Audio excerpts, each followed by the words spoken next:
হাজিরা এড়েই হাইকোর্টে কড়া নির্দেশের পর ভবানী ভবনে দ্বিতীয় হাজিরায় উপস্থিত অভিষেক বন্দ্যোপাধ্যায়।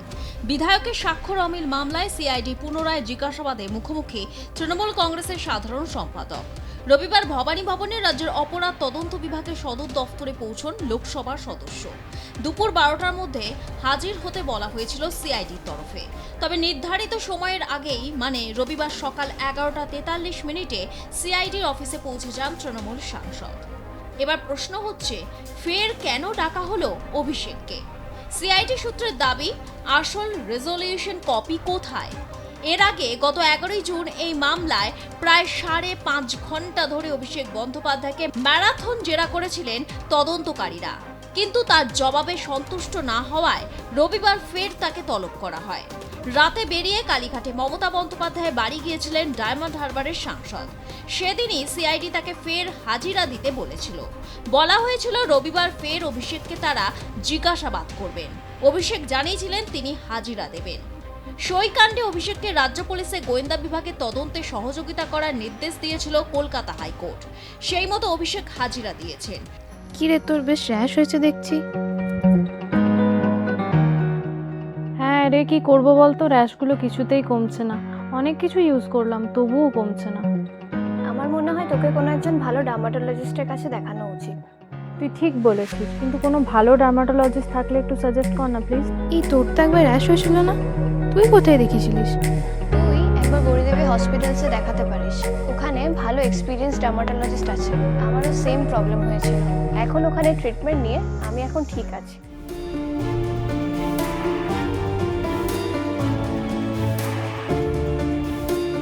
গৌরী দেবী হসপিটাল, রাজবাঁধ, দুর্গাপুর। যোগাযোগ 8001003333, 8001113333।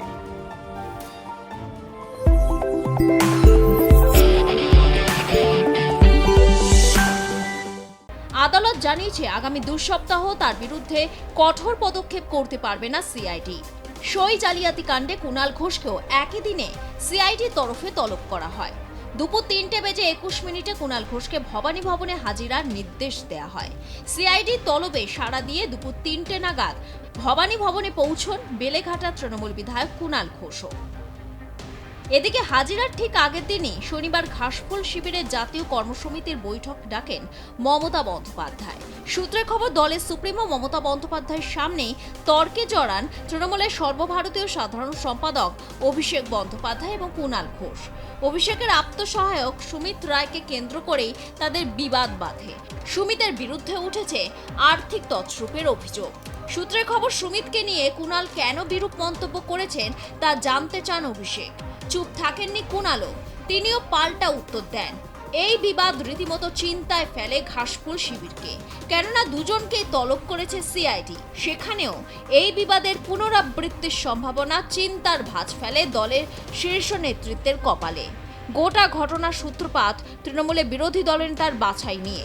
গত 9 মে অভিষেক বন্দ্যোপাধ্যায় স্পিকারকে লিখিতভাবে জানিয়েছিলেন গত 6 মে তৃণমূলের পরিষদীয় বৈঠকে বিরোধী দলনেতা হিসেবে শোভনদেব চট্টোপাধ্যায় সহ বিরোধী দলনেতা হিসেবে অসীমা পাত্র, নয়না বন্দ্যোপাধ্যায় ও চিফ হুইপ হিসেবে ফিরহাদ হাকিমকে নিয়োগের সিদ্ধান্ত নেওয়া হয়েছে।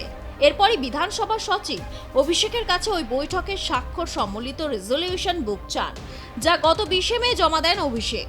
সেখানে তিনি দাবি করেছিলেন গত 6 মে ওই বৈঠকে উপস্থিত ছিলেন 70 জন বিধায়ক, আর তাদের স্বাক্ষর ওই রেজলিউশন বুকে রয়েছে। তবে তৃণমূলের 2 বিধায়ক অভিযোগ করেছিলেন 6 মের বৈঠকে বিরোধী দলনেতা বাছাই সংক্রান্ত কোনো প্রস্তাব গ্রহণ করা হয়নি।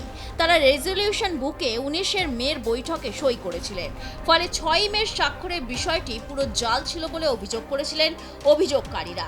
এই মামলা তদন্তে নেমে 13 জন তৃণমূল বিধায়কের বয়ান রেকর্ড করেছিল সিআইডি। সেই মামলার তদন্তে অভিষেক ও কুণাল ঘোষকে জেরা সিআইডির বিশেষ তদন্তকারী দলের। শুধু রবিবার নয়, সিআইডির অন্য একটি মামলায় অভিষেককে তলব করা হয়েছে 16 জুন। তার একটি মন্তব্যকে কেন্দ্র করে সল্টলেকে অভিযোগ দায়ের হয়েছিল। সেই সংক্রান্ত তদন্তের সূত্রে গত শুক্রবার অভিষেকের বাড়িতে গিয়ে তাকে নোটিশ ধরিয়ে আসেন রাজ্যের গোয়েন্দারা। এছাড়া 15 জন প্রাথমিকে শিক্ষক নিয়োগ দুর্নীতি মামলায় অভিষেককে তলব করেছে ইডি। তবে রবিবারের পর সোমবার এবং মঙ্গলবার এই দুই মামলায় আপাতত অভিষেকের কোনো রক্ষা কবচ নেই। ব্যুরো রিপোর্ট আর+ নিউজ।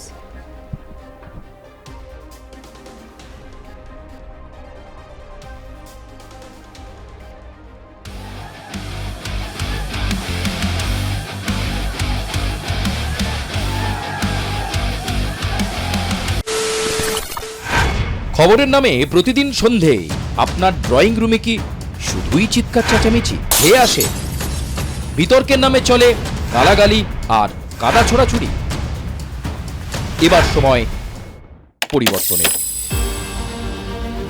কারণ আমরা কান ফাটানো চিৎকারে বিশ্বাস করি না।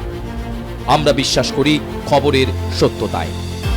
আমরা কোনো পক্ষের হয়ে গলা ফাটাই না, আমরা সাধারণ মানুষের হয়ে প্রশ্ন তুলি। চিৎকার নয়, শুধু খবর হবে যেখানে বিতর্ক আছে কিন্তু কুৎসিত ঝগড়া নেই। সঠিক তথ্য, বিশ্বস্ত খবর। নজর রাখুন আর+ নিউজে।